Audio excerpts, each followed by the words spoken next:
ओम श्रीमन्नारायण नमो भगवते वासुदेवाय। आज हम शांति पुष्टक्रम विधान के बारे में बतलाएंगे। जब हम संपूर्ण अर्थवेद संहिता के मंत्रों का चिंतन करते हैं तो यही प्रतीत होता है कि अप्राप्त वस्तु की प्राप्ति, विनाश की रक्षा, दुर्भाग्य का निवारण, यही इस संहिता के प्रधान विषय हैं। श्रीमद् भागवत गीता के श्री कृष्ण का कहना है कि वह अपने शरणागतों को योग और क्षेम प्रदान करते हैं।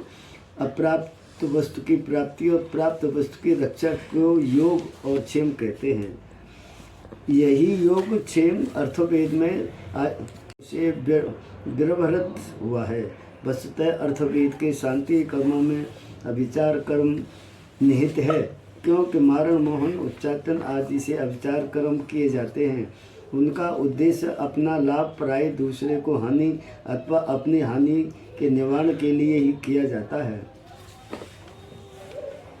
इसलिए अभिचार कर्म का परिगणन शांति कर्म के अंतर्गत होना यथेष्ट है। इसी प्रकार प्रायश्चित कृत्य और अशुभ कर्मों में अशुभ फल देने वाले दुष्स्वप्नादि के शमन के लिए जो मंत्र प्रयुक्त किए जाते हैं उनका उद्देश्य शांति ही है। अभिचार कर्मों से होने वाली हानि और अशुभ की शांति के लिए जो प्रयोग किए जाते हैं वे अभिचार मंत्र शांति वर्ग के अंतर्गत आते हैं। रोगों से मुक्ति मिलना और औषधियों और भेषज मंत्र विधि से स्वास्थ्य लाभ प्राप्त करना पुष्ट कर्म है। अर्थवेद में कर्मज व्याधियों को दूर करने के लिए जो प्रयोग बताए गए हैं उनके मूल में अभिचार कर्म और कृत्य दोषों का निवारण ही है, क्योंकि कर्मज व्याधियां टोटका टोना और अभिचार कर्मों भूत प्रेतों पिशाचों के प्रभाव तथा शांति आदि के उत्पन्न हुआ करती हैं। ऐसी व्याधियों का निदान डॉक्टर, वैद्य, हकीम कर सकते हैं। अर्थवत कर सकने में हकीम ऐसी व्याधियों का निदान डॉक्टर, वैद्य, हकीम कर सकने में असमर्थ पाए जाते हैं।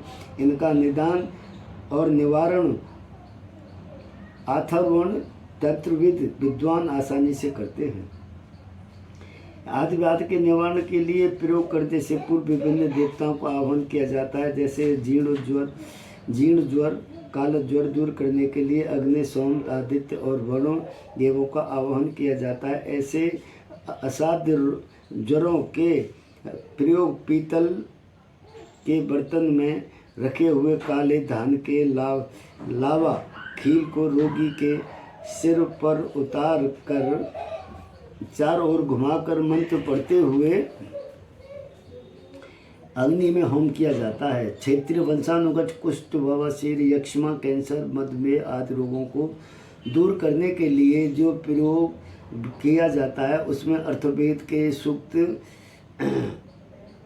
2:10 के मंत्रों को पढ़ते हुए रोगी के रोगग्रस्त अंग को कामपील कबीला के खंडों से बांधकर रोगी को चौराहे पर बैठाकर दूरवा दलों से उसके शरीर का मार्जन नदी जल से किया जाता है।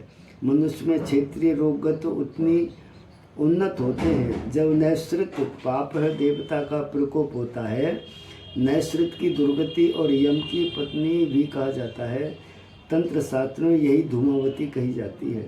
यह दुर्गति गुरु ध्रुव करने से तथा वरुण का श्राप लगने से भी मनुष्य पर प्रकोपित होकर उसके दुर्गति कर देती है। अर्थवेद में अभिचार कर्म और यातु कर्म का जो वर्णन निवारण विधान है उन कर्मों के प्रवृत्त आंगिरस ऋषि हैं। भूत प्रेतों द्वारा अभिचार कर्म करने वाले अथवा इंद्रजाल द्वारा अद्भुत कर्म करने वाले लोगों को अर्थवेद में यातुधान कहा गया है। जो भी व्यक्ति अभिचार कर्म करते हैं उन मनुष्यों में और राक्षसों में अर्थवेद कोई अंतर नहीं मानता। अर्थवेद में भ्रातव्य, शत्रु, सपत्न, शत्रु, प्रतिद्वंदी, अराय, पिशाच और दानव को एक अर्थ में लिया गया है। अभिचार कर्म में जिन कृत्यों का उल्लेख किया गया है वे सब पत्न, बाधन, नौबत, विनाशन, पीड़ा, मारण, वशीकरण, विद्वेषण, मोहन, उच्चाटन, चातन और स्तंभनाद है। अर्थवेद के 2:14, 3:4 में मंत्रों द्वारा भूत प्रेत पिशाच की बाधा दूर करने के अतिरिक्त ग्रह, पशु और मनुष्यों की सुरक्षा के लिए और अन्य मंत्र 3:9-4 में विषकंध तथा कम घोर राक्षस के विरुद्ध मंत्रोच्चारण द्वारा प्रयोग विधि बताई गई है। अविचार प्रयोगों में औषधियों का भी उपयोग किया जाता है। अविचार को या तो धानु तथा शत्रुओं द्वारा किसी पर कृत्य आदि अविचार कर्म किए जाने पर सतन पुष्पा, सदाफूली, सदाबहार के पौधों से किए जाने वाले प्रयोग अमोघ सिद्ध हैं। इस पौधे की पत्तियों का अभिमंत्रित रस पान करने से कैंसर जैसे असाध्य रोग दूर होते हैं। भूख मारने वाले, प्यास मारने वाले, शरीर को सुखाने वाले, पागल बना देने वाले अविचार कर्मों को अर्थवेद मंत्रों से अभिमंत्रित अपामार्ग, लटजीरा, चिचड़ा, ओंगा दूर करता है। दुष्कर्मों के कारण मनुष्य को जो पाप और साप पीड़ित करते हैं, उनका निवारण अभिमंत्रित अपामार्ग औषधि से होता है। कोई अविचारक कच्चे मांस पर कृत्य का प्रयोग करके अपने शत्रु के घर में रख देता है, तब ऐसे कृत्य दूसरों को अपमार्ग से दूर किया जाता है। पतिविधन का अर्थ है पति को प्राप्त करना।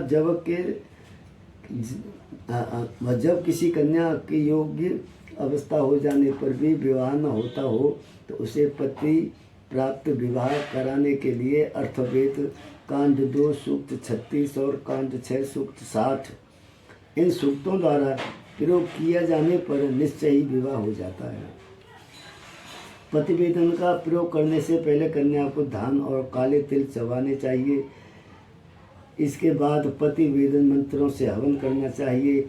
पति को प्राप्त कराने के संबंध में अर्थवेद 6:7 एक और सूक्त है। इस सूक्त के मंत्रों की प्रयोग विधि यह है कि प्रातःकाल कन्या के जागने से पहले कन्या का पिता या आथर्वण व्यक्ति पतिवेदन मंत्रों से घी के आहुति लगा अग्नि में हवन करे और घर के चारों ओर काक बलि रख दे।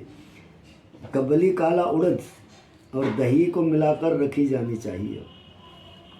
जब पति पत्नी में या प्रेमिका में परस्पर मनमुटाव तनाव पैदा हो जाए अथवा किसी कारणवश स्त्री या पुरुष परस्पर घृणा करने लगे, तब परस्पर प्रेम भाव उत्पन्न कराने वाले अविचार कर्म में अर्थवेद कांड 6 सूक्त 133 से प्रयोग करना चाहिए। यदि पुरुष घृणा करता है तो उक्त सूक्त से अभिमंत्रित मांस यानी काले उड़द को स्त्री उस पुरुष के आने जाने वाले रास्ते में बिखेर दे तो पुरुष का क्रोध, घृणा, ईर्ष्या भाव समाप्त हो जाता है और वह पत्नी को चाहने लगता है। यदि स्त्री पति या प्रेमी से घृणा करने लगे, उसे देखना भी पसंद न करती हो, तो पुरुष उस स्त्री को अपने वश में करने के लिए अर्थवेद 1:89 और 6:89, 6:102, 3:25, 6:139, कांड 1 और 34,